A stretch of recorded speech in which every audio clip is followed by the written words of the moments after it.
श्री हरि शरणम। आप सभी स्वस्थ, प्रसन्न और दीर्घायु होंगे, ऐसी मेरी हार्दिक शुभकामना है। आज की हमारी स्वास्थ्य प्रबंधन की इस चर्चा का विषय होगा नमक। नमक जिसे अंग्रेजी में कहते हैं सॉल्ट, और इसके बारे में क्या कुछ नहीं कहा जाता। नमक यदि जख्मों पर छिड़का जाए तो बहुत बुरा है, और यदि व्यंजन में ये ना छिड़का जाए तो फिर और भी बुरा है। जी हाँ, बिना लवण बहु व्यंजन जो है वे बिल्कुल स्वादहीन हो जाते हैं। नमक मनुष्य के भोजन के स्वाद को बढ़ाता है और भोजन को वह सुपाच्य बनाता है, पचने योग्य बनाता है। परंतु पिछले कुछ दशकों में इस सफेद आयोडाइज्ड नमक ने हमारे जीवन के अंदर कौन कौन से घातक रोगों का पदार्पण करवाया है, इस पर अमेरिका के अंदर एक बहुत बड़ी रिसर्च हुई है। Cancer research institute of America में एक डॉक्टर फ्रेडरिक हॉफमैन और बहुत सीनियर साइंटिस्ट हैं, उनकी पूरी टीम ने बहुत वर्षों के अनुसंधान के बाद ये बात खोजकर निकाली कि जो आयोडाइज्ड सॉल्ट है वो मनुष्य के लिए लगातार प्रयोग करने योग्य बिल्कुल नहीं है। ये करता है जहर का काम। ये धीमे धीमे ऐसे रोगों को हमारे शरीर में डाल रहा है जिनमें प्रमुख रोग हैं कैंसर, और अत्यधिक आयोडीन नमक का प्रयोग करने से ब्लड प्रेशर जो है शरीर का वो बिगड़ने लग जाता है, जिसके परिणाम स्वरूप पैरालिसिस की बीमारी, लकवा मारने की बीमारी तक हो सकती है। बहुत प्रकार के त्वचा से संबंधित रोग जो हैं वो भी आयोडीन अधिक मात्रा में सेवन कर लेने से अक्सर हो जाया करते हैं। और ये जो आयोडाइज्ड सॉल्ट है ये लगभग सन 1950 के बाद केवल एक घेंगा रोग को नियंत्रित करने के लिए भारत में इसका प्रचार और प्रसार बहुत जोरों शोरों से किया गया। कुछ मायने में हमने घेंगा रोग को तो भले ही कंट्रोल किया, परंतु इसके जो साइड इफेक्ट्स के रूप में बहुत सारे अन्य रोग आए भारत में, वे आज इतने ज्यादा अपने पांव पसार चुके हैं। ब्लड प्रेशर हो, डायबिटीज हो और लकवा की बीमारी हो, और यहाँ तक कि अत्यधिक आयोडीन के सेवन से धीरे धीरे नपुंसकता, इनफर्टिलिटी की समस्या खड़ी हो रही है। आज के समाज में यदि आप ध्यान करेंगे तो लगभग हर मोहल्ले में, हर गांव में, हर शहर में, हर गली में, दो चार गली छोड़ दें तो एक ना एक व्यक्ति ऐसा जरूर हमें मिल जाता है जहां पर विवाह के उपरांत फिर उस दंपति को संतान की प्राप्ति नहीं हो रही है। तो कहीं ना कहीं ये सारी रिसर्चेस जो अमेरिका की कैंसर रिसर्च इंस्टीट्यूट में करी गई हैं, ये सत्य साबित होती दिखाई दे रही हैं। अब यहाँ पर मनुष्य के सामने एक बहुत बड़ा प्रश्न चिन्ह खड़ा हो जाता है कि वो करे तो क्या करे। नमक के बिना भोजन खाया नहीं जाता, तो कौन सा नमक है जो हमें खाना चाहिए। और इस विषय में जब हमारे पास कोई समाधान दिखाई नहीं देता तो हमें जाना चाहिए आयुर्वेद की शरण में, प्रकृति की गोद में। जी हाँ, भारतवर्ष के अंदर जो हिमालय नाम का हिमाद्री महान पर्वत श्रृंखला है, अ चेन ऑफ माउंटेन्स, उन हिमालय के पर्वतों में एक चट्टान के रूप में नमक हमें प्राप्त होता है। आजकल जब उस हिमालयन जो सिंध प्रांत में ज्यादा पाया जाता था, इसीलिए उसका नाम सेंधा नमक रख दिया गया। अब जब उसके ऊपर पश्चिम से हिमालयन पिंक सॉल्ट इस नाम की मोहर लगकर भारत में आया, तो फिर भारत के अंदर इसका खूब प्रचलन बढ़ रहा है। हमें बहुत हंसी आती है इस विषय पर कि ये तो भारत का एक प्राचीन काल से चला आ रहा नमक है, और इसको हमने इस तरह की डब्बियों में आजकल ये बहुत अच्छा मिल रहा है, ग्रैन्यूल्स के दाने के रूप में ही है। और ये है, इसको पीसने की एक मशीन है। आप इसका ढक्कन उतारें, इसको इस प्रकार से आप गोल गोल घुमाएंगे तो आप देख सकते हैं कि इसमें से नमक झड़ता हुआ आपको ये दिखाई दे रहा है।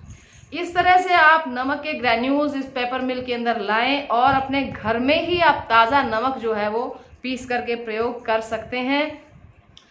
अब बात आ जाती है कि हिमालयन पिंक सॉल्ट को कुछ लोग हमसे पूछते हैं कि क्या सेंधा नमक और काला नमक ये दोनों क्या अलग अलग चट्टानें होती हैं, क्या अलग स्थान से मिलता है, या इन दोनों का आपस में कोई संबंध है। तो इसके बारे में आज मैं आपको एक बहुत बड़ा रहस्य बताने जा रही हूँ।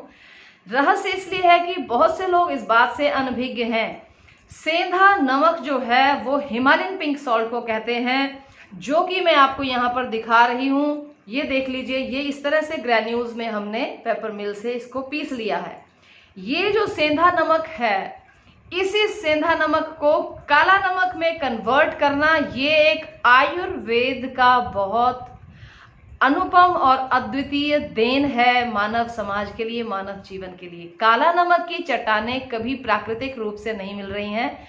वास्तव में सेंधा नमक को काला नमक बनाने की एक आयुर्वेदिक प्रक्रिया है, और वो प्रक्रिया क्या है वो मैं आपको बता देती हूँ। सेंधा नमक को बड़े बड़े घड़ों के अंदर भर दिया जाता है और उसमें भर देते हैं पानी। तो पानी के अंदर सेंधा नमक को एक उचित मात्रा में घोल करके वो नमकीन पानी भरा हुआ घड़ा, फिर उस घड़े के अंदर हरड़ का चूर्ण जो है वो डाल दिया जाता है। इस सभी का एक अनुपात है, बनाने की एक प्रक्रिया है। फिर गाय के गोबर के उपलों की अग्नि के अंदर उसको धीरे धीरे धीरे पकाया जाता है, और वो सेंधा नमक हरड़ के चूर्ण के साथ, और कुछ कई जगह पर इसमें आंवला का चूर्ण भी डाल दिया जाता है, जिससे कि इसके अंदर लौह तत्व जो है वो और ज्यादा बढ़ाया जा सके। तो इसमें आयरन जो है वो बढ़ा दिया जाता है। इस तरह से पकते पकते जब उसका सारा पानी इवेपोरेट हो जाता है, तो फिर उसको ठंडा करने के लिए छोड़ देते हैं, और जो नीचे नमक बचता है, सेंधा नमक, और with all the qualities of harad and amla, Indian gooseberry जिसको कहते हैं, वो उनके गुणों से संयुक्त हो जाता है, तो उसका रंग भी बदल जाता है, वो थोड़ा सा डार्क ब्राउन कलर पे एक तरह से, इसीलिए उसका नाम काला नमक रखा जाता है। तो फिर वे घड़े को बाहर से तोड़ दिया जाता है, और अंदर वो बिल्कुल क्रिस्टल की फॉर्म में वो फिर से एक बार जो है चट्टान की या रॉक की या पत्थर की शक्ल ले लेता है। और वे काले रंग के जो पत्थर हैं वो हमें मार्केट में दिखाई देते हैं कि वो रॉक के रूप में मिल रहे होते हैं। वास्तव में मनुष्य के लिए ये जो काला नमक है, ये एक बहुत अनुपम देन है। ये आप देख सकते हैं, यहाँ मैंने दोनों ही आपके लिए यहाँ पर दिखाए हैं। ये है हिमालयन पिंक सॉल्ट, ये हिमालयन पिंक सॉल्ट है जिसको सेंधा नमक कहते हैं, और थोड़ा सा दरदरा हमने इसको पीस रखा है। और ये है ओरिजिनल प्राकृतिक बिल्कुल नेचुरल जो सॉल्ट है, ये वो सॉल्ट है हमारे पास। इसके अंदर सोडियम की मात्रा जो है वो बहुत सीमित मात्रा में होती है, काफ़ी कम होती है। जो साधारण समुद्री नमक है जो आयोडाइज सॉल्ट के नाम से आपको बाजार में मिलता है, उसमें सोडियम का कंटेंट बहुत ज़्यादा होता है, और ये सेंधा नमक जो है ये सोडियम कंटेंट इसमें काफ़ी कम मात्रा में पाया जाता है। और इसमें एक तत्व आयरन जो है वो नेचुरली इसमें होता है, परंतु इसमें और ज़्यादा एडिशन ऑफ आयरन जब हो जाती है तब ये है काला नमक।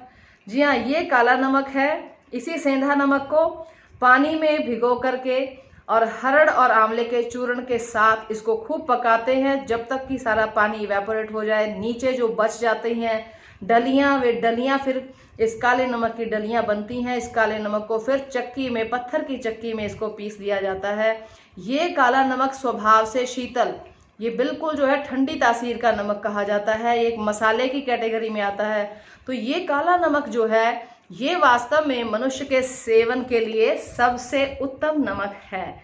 तो आप भी कोशिश करें कि अपने भोजन में जब आपको पकाना हो भोजन, तो आप सेंधा नमक का ही प्रयोग करें। सेंधा नमक जो है आपको बहुत सारे रोगों से बचाएगा।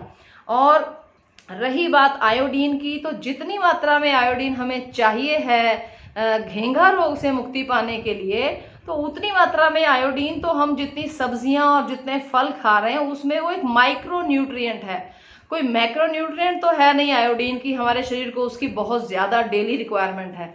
वो जितनी महीन, जितनी कम से कम मात्रा में हमें चाहिए, उतनी आयोडीन तो हमें प्राकृतिक रूप से जो हम सब्जियां, फल और ये सब चीज़ें खाते हैं नेचुरल, उनके माध्यम से वो हमें प्राप्त हो जाता है। परंतु ओवर आयोडीन का प्रयोग कर लेने से जो नुकसान हमारे शरीर को हो रहे हैं, उन नुकसानों से बचने के लिए मेरी सलाह है आप सभी को कि आप केवल हिमालयन पिंक सॉल्ट का प्रयोग करना शुरू करें और रायता खाएं, फलों के ऊपर छिड़क के खाएं या अपनी दाल में या सब्जी में ऊपर से थोड़ा सा डालें तो ये काला नमक का प्रयोग करें।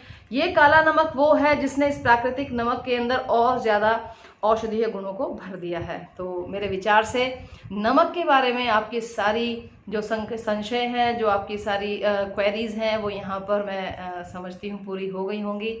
और ये वाला नमक जो है, ब्लड प्रेशर जिन लोगों का बिगड़ चुका है, हाई या लो रहने लग गया है, ये उनके लिए भी बहुत ज़्यादा उपयोगी नमक है काला नमक। देखिए ये काला नमक जो है, इसके अंदर बहुत ज़्यादा आंवले के और हरड़ के गुण आ चुके हैं और ये आयरन रिच हो गया है इस समय।